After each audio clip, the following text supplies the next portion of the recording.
we're going to be looking at creating a story database for your all your stories from flash fiction on up to novel. I'm going to do my best, Kaiju Poet, to teach you how to use Trello. The main things we're going to hit today: why you should find a way to catalog your stories now, whether you're a new author or a veteran author, how I did it with Trello, the advantages of the database I created and how it works, and then finally at the end I'll do a quick tutorial of just how to do basic stuff on Trello, like create a board, create cards, create lists. Aside from that, the only thing you need to do to use Trello is to go to Trello.com and create an account. I still use the free account right now, but I am thinking of upgrading for a couple things that I need. But for what I'm showing today, the free account will work fine, and will probably work fine for most of what you're doing. Now, the one exception might be if you're using it specifically for publishing purposes, you might need to upgrade to the pay version just to have the ability to load up slightly larger files. And I'll show where I've run into a problem with that, but it's not a big problem, and most people can get by with the free version. You can see my Trello board for my catalog stories. So this is every story I've ever written from A to Z. And it includes the novels, and where my novels are self-published and the art belongs to me, I've included the art as well. I'm glad you're excited, man. All right, so first thing, for the most part, what you see here, aside from the attachments, can be done with an Excel sheet. So the primary reason you would want a story database is to keep track of your submissions. So if you're submitting to multiple publishers, if you're waiting for responses back, a good database can allow you to keep track of that better. It can also help you keep track of stories that might be good fits for somewhere else.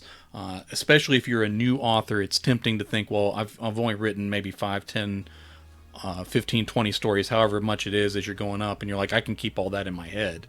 But it gets to be real quick where you suddenly forget this fantasy story that you wrote that's 3,000 words that would be perfect for this magazine.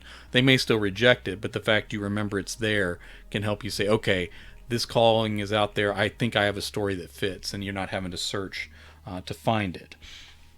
The advantage over an Excel sheet, which can do most of what I've talked about here, is of course that I have the files attached. So we'll just look at one story real quick. We're going to look at several, but Cabin in the Cotton is 1,530 words. The story is about a boy who visits an old man to get his request granted. It touches on religion, Bible, commentary, and it's a literary story, so it doesn't really fit horror or other themes like that. I created it with Jack Wallen's writing prompts. Jack Wallen's a great author, and one summer he was doing writing prompts, so that's where this story was created. And it was published in Beautiful Darkness, a collection of fiction self-published in 2018, and I have the file attached. Now, the advantage of having the file attached, of course, is that if my computer dies, I have all my stories in one place online and can just download them as I need them to another computer. Now, of course, you could accomplish that by emailing them to yourself. You could accomplish that by having a disk that you do separately. I also have Carbonite on my computer because I do a lot of ghostwriting, so I don't want to lose other people's materials that I'm creating for them. So I have all those things, but any of those things can fail. So having a database that allows you to download a story from wherever you are onto a new computer has a huge advantage. The one main purpose is being more organized with your stories, and of course the more you write, being able to share those. Another is one that's a little more distant. It's the idea of legacy, and I've talked about that on here before. Brian Keene is probably the first author that I heard talk about it seriously. He handles the legacy of Jesus Gonzalez, J.F. Gonzalez, an author who has passed. And so Brian Keene is handling republishing his novels and creating income for the estate and for his family. Brian Keene has also selected an author to manage his estate. His literary estate once he has passed, which will allow his stories to go on. Now, normally legacy is a big mess. So what most people deal with when they have to take over someone's legacy is that their stories are everywhere. There's no list that organizes them. They're just kind of piled in different files. Some of them are typed out, some of them are on discs, and inevitably something's going to be misplaced. You're going to have a poor person who's having to dig through all your folders that barely make sense to you, and then have to figure out how to put that together. And inevitably, some story somewhere is going to be lost if that's how it goes about. If you are a new writer and you only have a few stories out, the idea of legacy may sound very distant. And it's tempting when you're a young writer and have very few stories to your name to say, well, I'm just trying to write. There's nobody who's going to care about my stories once I'm gone. The temptation when you're an older writer and have lots of stories under your belt is to think, well, no one's going to care about these stories once I'm gone. And that's just simply not the case. You have family that can benefit from it. As you go through time, you have the ability to accumulate readers, and there's the ability for things to be discovered after you're gone. So if you're writing work, somewhere deep down, even if you haven't thought it out this far, your goal is for your stories to outlive you. So at some point you want this work to have the ability to go on, and that's really what legacy is about. And the sooner you start with some kind of database, even if it's just beginning with an Excel sheet or if it's going to Trello like I'm showing you now, the better it is. I started this back in December, collecting all the information from all the sources that my work was scattered in, and I only finished it up in February. And I didn't work on it every day, but when I did work on it, I was putting a lot of time into it. So currently, I just checked just now, there are 475 stories in this database. It includes everything from flash fiction to novels. It would have been a lot easier if I'd kept track of this up until now, but this has really changed the way that I've been submitting stories and keeping track.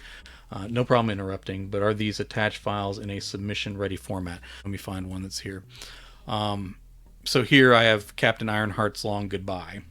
And this is one this is actually the one I wrote when I was getting my kidney transplant. Just as a goof, I wrote a story longhand the day I had surgery. I have two versions of it. This is the original version, and this is the edited down version that appeared in the Scares That Cares zine. That needed to be a little shorter. So there's material I took out that I wanted to keep track of. So this is the most up-to-date version of all these stories. So like when I finish editing it, I load it up. If I re-edit it, I delete the old file and load up the new one. This is up-to-date. Now, I don't necessarily come here to get the file. If it's already on my current computer, then I just use that file that I have when I submit. But if something happened, if I misplaced it, if I can't find it, it'll be here. And then especially stories that I pulled off of my old slow computer. Again, I can recover those with Carbonite if something happens to them. But now they're here, and even though they're not all loaded onto my current computer, any story that I want to submit, I can pull down. So this is the most up-to-date version of all these stories, with word count up in the corner. Some of them are already in standard manuscript format, but all that changes depending on what publisher wants a story. So let's take a look at what I had to do to get to this point. So all my work was just scattered in computers. I was keeping track of stuff on notebook paper. I'd forgotten many of the stories that I'd written. So my first step was creating a Word document. So just like on Trello, it's divided alphabetically. And the first step I did was to pick up all the hard copies I had in my house. So every anthology, collection, novel I had in the house, I picked up the hard copy, recorded all the information. So every short story, every novel that I had a hard copy of, I put it down where it went in alphabetical order. Next, I went to the computers. So I had 3 folders spread across 2 different computers. One had been transferred from another computer that had already died. So I had an old folder on an old computer and an even older folder on that same old computer, and then the new computer that I'm using now. So I went through and opened all those files and copied down into this document that you see on the screen. All the titles, the word counts. I created story descriptions, so just that short sentence that reminded me what the story was about, because in some cases I'd already forgotten what the story was and had to read a little bit. And then I gathered up keywords like, is it horror? Is it body horror? Could it also cross over to fantasy? Does it have a little bit of crime fiction? Is it science fiction? If it's science fiction, does it include time travel? So all those keywords, which make the database searchable, which I'll show you in just a moment. Then I had to take those stupid pieces of notebook paper that I'd been keeping every submission on. I literally had them stacked and folded, and the front sheet it was turning yellow because it was almost a decade old, and it was everything just line after line after line. That took me the longest, was to copy all that information into this database or into this file, this Word document, to have all that information together. Then I went to Amazon and I went through my whole catalog on Amazon just to be sure I hadn't missed anything. And then lastly, I went through Patreon, Twitch, and YouTube. So everything I'd shared on Patreon, everything that I had wrote live here on Twitch or had a YouTube video of, I made sure that was all documented as part of the publishing history. Lastly came transferring it to Trello. So let's just look at one example real quick, and then we'll start using the database. So we'll look at the first one. Absolution is a priest profanes a sacrament to create vampires. It appeared in an anthology with Zombie Works publication, Monsterthology. It was a non-paying anthology. And then I shared the story on Patreon for 31 Horrors for the Holidays in December 13th, 2020. All right, so let's look at how that transferred over. So I created the card and I copied and pasted it into place. So Absolution is the first story alphabetically. It's currently 2650 word count. All that information was saved, and then I attached the file, which again I had to pull from an old folder on an old computer. If I ever need that story again, which again it's early in my career, probably not one of my best, but maybe salvageable, I can pull it. I can download it from this computer. I've shown you some short story cards. Let's look at what the novels can do. So the Dead Song Legend is a zombie novel series that I have, and here on the screen you can see I've been able to attach the cover, which these are self-published novels, so I paid for these covers. I can also attach the interior art. So let's look at the most recent. Book 6 has been published. I'm in the process of writing book 7, so it's incomplete. I actually have that file attached here, so everything that I've written up till now is there. But let's look at one that's finished. So here's book 6 in the Dead Song Legend series. When I click on that, I can see that I have the cover. I also have the interior art. We did black and white for the ebook versions. I'm sorry, color for the ebook versions, black and white for the print versions. So we can see that the artwork is here. Now I can actually click on the artwork if I'd like, and I can see Luke Spooner's wonderful work there, and I can download that picture if I need it. So let's say worst case scenario, Amazon collapses and I still have the file with the words, I still have all the artwork and the cover here, and I also have the cover spread. Which again, any of this can be remade, but it may not have to be if I have it all here. I'll show one disadvantage. Here, when we get to the Lake Scatterwood books, you'll notice book 2 right here doesn't have the cover attached. Was a little bit bigger than what the free version would allow. And then the interior art for the Lake Scatterwood books are a little bit bigger than what will allow. But most artwork was small enough to fit on for the free version. You can upload as many files as you want to every card, as long as they're under that file size, which is I got whole novels on here, so word counts aren't an issue. Some photo files are bigger than what this will hold, so I'm actually considering going up to the paid version to be able to put more artwork on here. And if you're a publisher and you're using this for your company, you might want to upgrade. But again, that just depends on if this is a place you want to store art. I can also invite people to this. So currently my wife has access to this, and eventually I may have somebody in charge of my legacy, and I would give them access to this too then, and they'd be able to track all my work if I'm gone and it's time to republish things and try to make money for my family. So all of these novels have the covers with them. You can see the Vampire Christ books have those, and I'm currently working on book 3, so that's in progress. Let's look at how you can search it. So this is where it has a real advantage. So up here in the search bar, I can type the word horror, and every story that's a horror story has a keyword horror in it. Now, this is not the most useful keyword for me because the vast majority of my stories touch on horror. So I could keep clicking the show me more and keep going forever and ever and ever. So if I'm looking for a horror story to submit somewhere, then I may want to be more specific. So let's say I wanted to see what stories I wrote that are body horror. So I have that written down, and I have a few stories of that, but it narrows it down a little bit. So any of these stories, then I could click on and check out body horror. So let's look at Artist in the Muse. So I can click on this, it pulls up the card. Artist in the Muse, a girl flees from an artist who works in flesh across a mutant-filled landscape. It's horror, body horror, apocalypse, monster, mutant, Cronenberg, survival, and it has appeared in Negative Spaces with Dark Peninsula Press. This one I have 2 files for because there was an edited version that got cut down for the anthology, but I might want to go back to the original version at some point, although the edit's good, so that's probably the one I would stick with anyway. So I'm able to see that story by looking up body horror.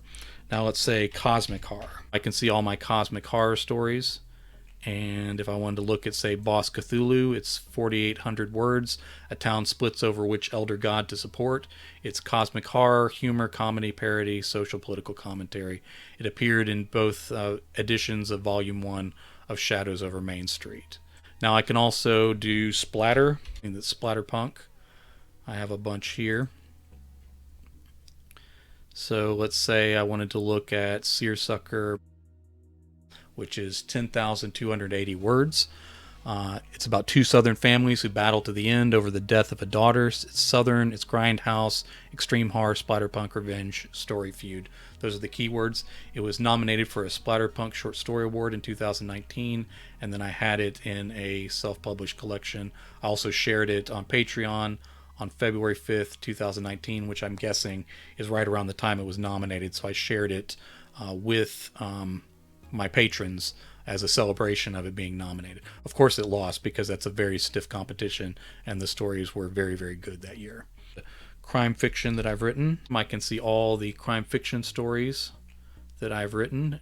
I can do the same thing with fantasy or science fiction or any of a number of other things. I can also type in Patreon and see which stories I've shared on Patreon, Trello, YouTube, etc. I can also search by publisher. So let's look at Perpetual Motion Machine. I can see every story that they've either published or I've submitted and had rejected. Sadness Heart Press, a wonderful publisher. Room 138 that I co-wrote with Armand Rosamilia. That is going to be published with Madness Heart Press in April.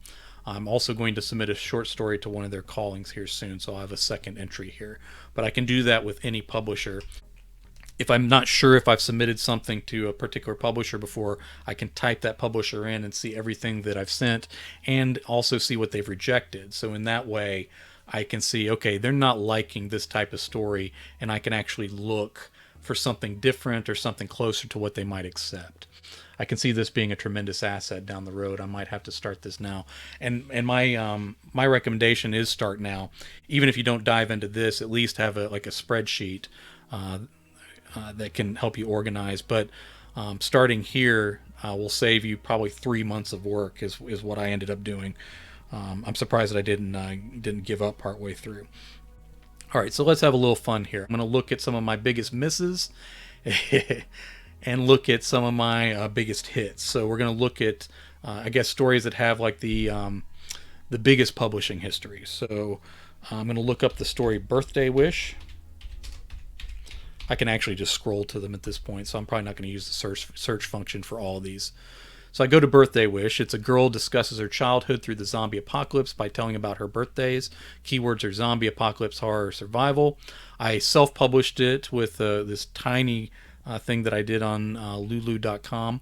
Then it was rejected, and then accepted with Sky Warriors Zombie ! Book 3. And then I shared it on Patreon for 31 Horrors for the Holidays in December 12th, 2019. All right, let me just track to these now. So I'll look up the one for charter. So these, that's another thing I should probably show. You can scroll sideways from sort of card to card, and then you can go up and down for lists. So like I have a lot of stories that start with the letter B, so I can scroll all the way down and see those in alphabetical order. But here, let me look up charter.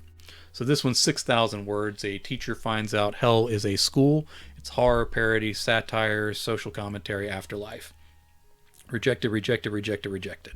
Now, part of the reason that's rejected is it's not a great story. Some of my misses have to do with the fact that I wrote these stories early on in my writing and they weren't very good. I didn't know they weren't very good at the time. And so I kept submitting them whenever they came back around. Now that's how I got some of my hits. Some of the stories that ended up being published were some from early on that I just kept submitting until someone liked it.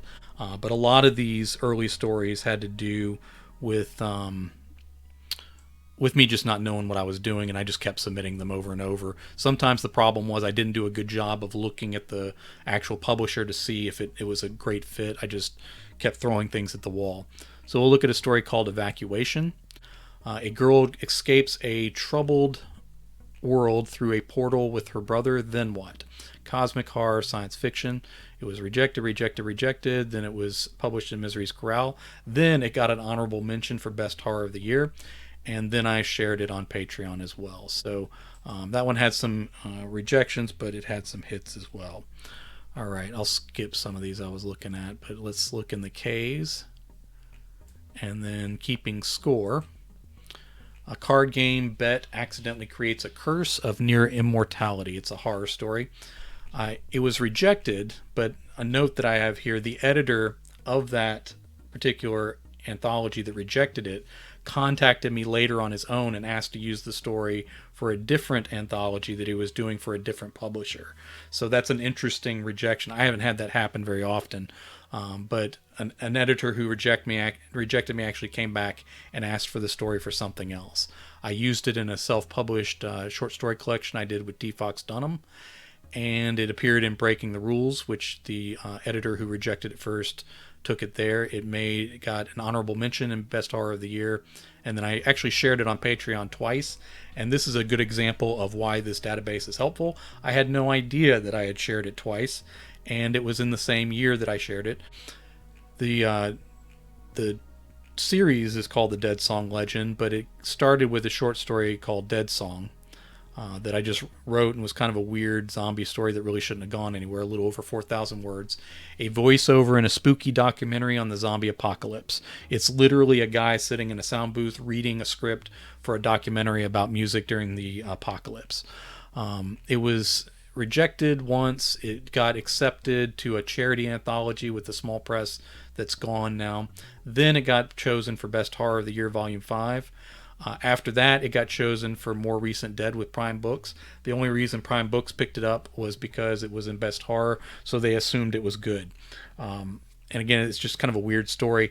I actually think the story works because it touches on cosmic horror a little bit, and I didn't realize that at the time. I had no idea what I was writing. This was very early on in my career. But that's another pretty good hit for me. All right, so that is the database.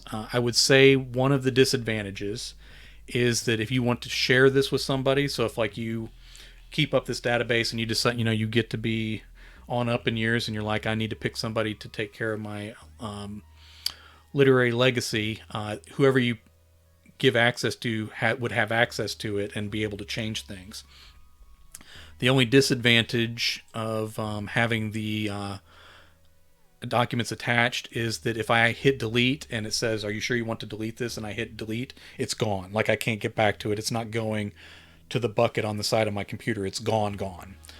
So you might want to have more than one system for tracking your stories instead of just this one, in the event that like you're drunk one night and accidentally hit delete on one of your stories and it happens to be one you don't have somewhere else. So you may have another way of keeping track of your stories, and maybe Trello is secondary to that.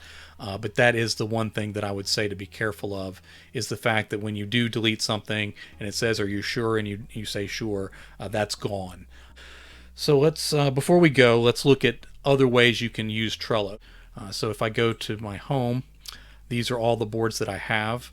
When I first started using Trello, I used it a way it wasn't meant to be used. There are perfectly good calendars online, but when I do a calendar, it's kind of a to-do list for myself. So I have all these post-its that I have each day that tell me what I'm doing, and I want to be sure that I'm when I have that stack of post-its that it's covering everything I need to do that month.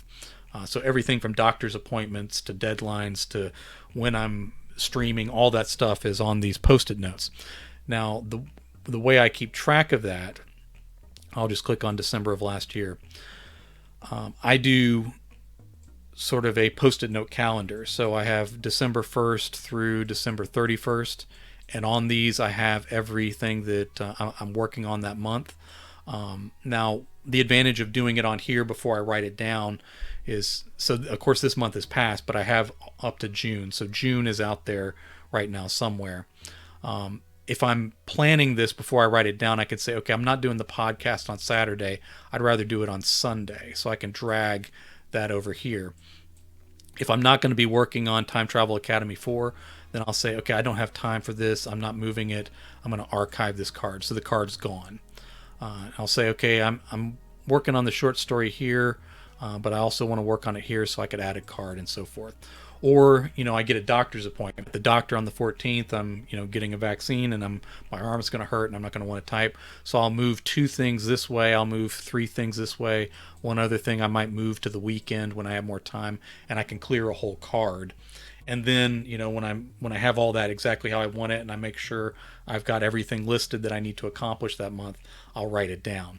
Now, the more traditional way to do this is to have separate cards for each project. So instead of having Vampire Christ 2 written down here 31 times, I could just have it as one card and have all the things there: write, edit, get artwork, submit, all that sort of stuff. So let's look at a board that's closer to the traditional way of using Trello. So I can go back to my original boards and I'll look at stuff for Jay. I actually have a number of organizations that I do writing for, either as freelance or as a ghostwriter. And so they have boards and they've invited me to them, so I can see the boards that relate to me, whether I'm writing blog posts for them, web content, if I'm ghostwriting a book, or whatever those things are. I can see them. I can see the things that relate to me on their boards. Now, I'm not going to show you their boards because it's not mine to share. But this is a board that we call Jay's Stuff, that my wife and I have on here. And the things that we would be working on. So like the logo that you kind of see up in the corner there, that was my head. We were working on what to use as a graphic. The emoticons that I kind of uploaded for this stage of where I am in Twitch. We were working on them, and she uploaded the different file sizes that I needed, and then from there I downloaded them and put them onto Trello. I'm not Trello, but Twitch. So we also did loyalty badges, so that was something that we worked on. So the loyalty badges were here when they were ready. I have a thing up here for Keen, and what that means, I'm going to go and click on it. The due date's coming up on it tomorrow. So that due date just means that we're going to be working on it. So it tells my wife, who does a lot of the graphic design for me, about that. Now, she has me working with her in other organizations, and the stuff she needs me to do are on those boards. So this is sort of the collaborative thing. But for example, the cards are called graphics, so everything involving graphics is here. Podcast, anything I need her to do for the podcast is there. Website stuff is here, including inventory and redesign. Some of the stuff that she writes for me for Patreon is there, and then this is the Twitch list and everything that relates to Twitch. So we're going to look at merch again on June 4th and possibly add some stuff on there. So let's take a look. Well, for the Brian Keene thing, so we look at this card. I'm doing Brian Keene right now. I'm doing Stephen King Revisited, so I'm reading all of Stephen King's books in order, and so all those graphics are already ready and are in my website. I'm going to start Brian Keene Revisited, so when I finish Stephen King Revisited, which hopefully will be by the end of this year if I can keep on track. I'm going to begin Brian King Revisited, so I need a graphic that would go up at the top of the blogs. And we already have the materials together. It's just a matter of her designing it and then putting it on here, and then I'll attach it where I need it. And so I can add due dates for when we'll be working on these various things. And then when they're done, we can put down completed, but I can also just take the due date off until we need to visit loyalty badges or emoticons or that kind of thing again. All right, so let me show you one other board that I have personally, and then I'll show you how to make one. All right, so another board I have is called long-term projects. Now for 2021, these are all the things I'm going to work on, and I have written down when I'm working on them. So I have ghostwriting book, February and March. I actually had the person's name in here before I was getting ready to come on, so I changed that so you guys wouldn't see it. Vampire Christ 3, I'm working on in February, March, April, and May. Actually, that's probably going to switch to June. I don't think I'm writing anything in May, but I'll fix that later. Time Travel Academy, I'm either going to start in June and July. In May, I'm doing 31 stories on Twitch, so every day in May on Twitch, I'm going to come on stream and write another story. So I'm doing my regular schedule, but then also every other day in May, I'll be on writing a story every day and then editing the story from the previous day as well. So I'm not planning much else in May, which is why this is probably going to change. For me, I can color code. So if I hit label, you have an option of color codes, and you can use the color codes if you're saying, okay, everything that involves art is going to be green, everything that involves podcasting is going to be orange, everything that my editor Jim needs to take care of. I don't know who Jim is, but I'm imagining you have a guy named Jim. You can make all his stuff yellow because that's his favorite color. For me, I use purple for stuff that's done. So I've cataloged all my stories. That's done. Room 138 is done and is being published in April. So that's done for this year. Lake Scatterwood Book 6 is drafted, but it hasn't gone through any editing process or the art. So green means that I've finished my writing part, and I've self-edited it, but it'll need to go through process when I'm ready to go with it. Red means things that aren't open yet. So it's something that I'm planning to possibly work on in that year, but haven't gotten to yet. So you can see for 2022 and on, there's a lot of things, and a lot of them are red because they're dependent on what I finish here. So Time Travel Academy 5, I'm obviously, if I don't get 4 done and that moved over to 2022, which I don't anticipate being a problem, but if it did, I wouldn't be working on 5 that year. I'd slide all these over. Same thing with Lake Scatterwood 7, 8, and 9. Dead Song 8, 9, and 10. I have too many open series, but that's kind of where the money is, so I've fallen into that trap. Young Readers Short Story Collection, I'm thinking about 2022, and then of course Volume 2 if I get to that, but if I don't have those ready, then they would move up a year. I don't have anything for 2025 yet because obviously the best laid plans, of course. And then I have a section for abandoned, so stuff that I'm throwing away I'll put over here and possibly revisit, but I don't have anything like that yet. If you have the free, this has changed recently, if you have the free version of Trello, then you will have 10 boards that you can use. I have 4 that are here. All these are boards that are grandfathered in that I did before they limited the number of free boards. Now this is not actually a problem because you don't have to have a separate board for everything.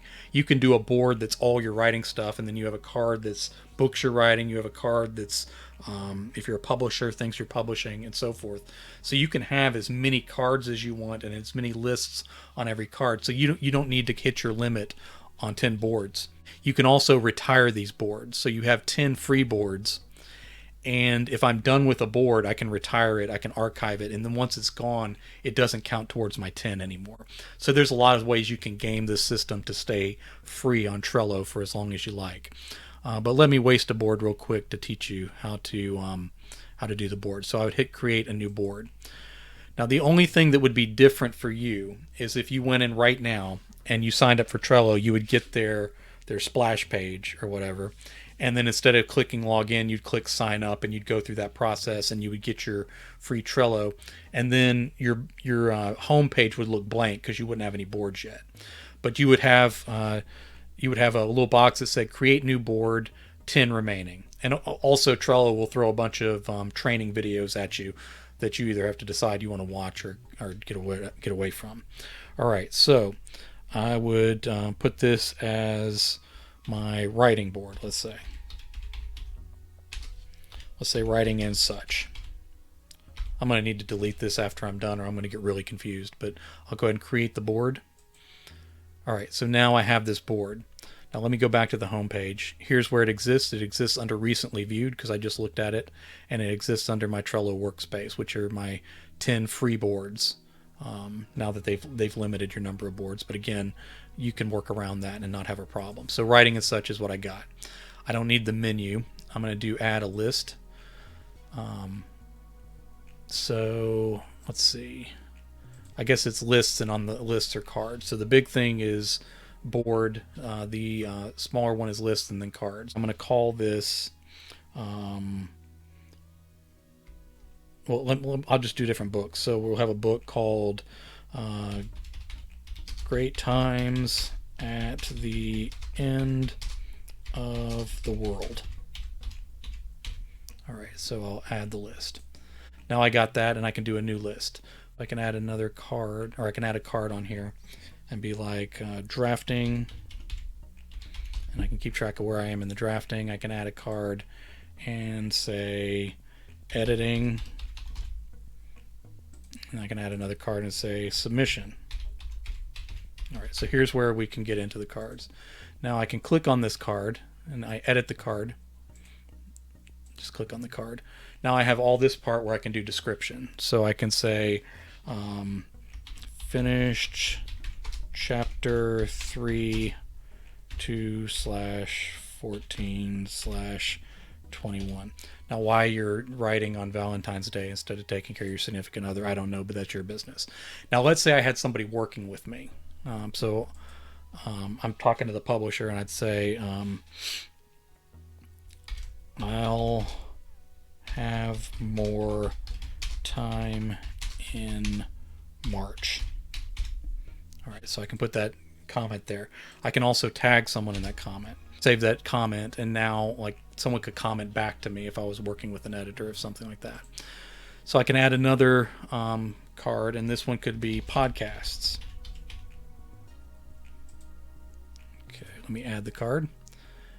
And then, all right, add the list. Now I can do stuff on the card. So this could be recent episodes. I'm not even going to worry about spelling right now. Recent episodes. I could do needs editing. And if I decide I need to do graphics, I could have like a graphics card here if I needed to make something for the podcast, or if someone else was doing this for me, I could attach them on this card and then they could keep track for me. Or I could have a separate card called graphics. And so since one person's helping me with graphics, I would have graphics for the podcast, and I could keep notes on there, and they could attach things when they're done. I could have graphics for website, and that's done. And then I could have, let's say, well, maybe we do art separate. So cover art could be its own card. Or I could do that as a separate list down here, cover art. And I could do it novel by novel. So really, the flexibility in Trello is in its simplicity. So basically, your big category is a board. So this is writing and such. I showed you one of my other boards was the catalog stories. So all my stories are on a board for themselves. The lists are these separate things here. So you could almost think of those as sheets of paper on a bulletin board. And then each of these could almost be like a Post-it on the sheet of paper that's divided down. And you can organize that in any way that suits you. So you can have all your material here on this same card, and you could scroll sideways forever. So every novel, everything that you're working on, you could keep going and going and going and going out forever. And if you had like a category that was for novels, if like Great Times at the End of the World was just a card instead of the list, and this was novels, you could have this going, and then you could scroll down as far as you needed to go as how it will work. So you've seen several different boards that I've used, and essentially you take that board, list, card format, and you pretty much just do whatever you want with it. If you decide to go with the paid models, let's say you were a big publisher and you needed more file space, the pay version, you have just about unlimited file size. You can attach videos and stuff like that that are larger if you were doing multimedia stuff, and you could collaborate with people as you needed to with the big cards like that. You could have personal boards that are only up for you. You could have shared boards that are connected to people working with you and so forth. But as an organizational tool, I've used it as I've used it where I've worked with companies that have the boards, and theirs are far more complex, involve more people than me, but I only get tagged on the things that apply to me. But then I have my personal boards that are only about me, and you guys wouldn't see them unless I just showed them to you. But again, the way I organize this one, my big board is catalog of stories. My lists are the letters of the alphabet, and then my cards are all the stories. Each story gets its own card, which allows me to do attachments. I can keep all the information and the stories themselves. And so this board serves me very well. And in that way, that's where I think it rises above just the spreadsheet format there before. Now there are, yeah, Trello isn't the only option. There's essentially, and I've even seen where some of the calendar programs are adopting this simple Trello format to where you could do what Trello does in addition to your calendar. So I don't know how well those are going to work out, but there are several organizational tools that could probably replicate this. I guess the job for you then would be to see, can I set it up the way I want it to be, and then can I attach files large enough to where it'll at least let me attach the stories.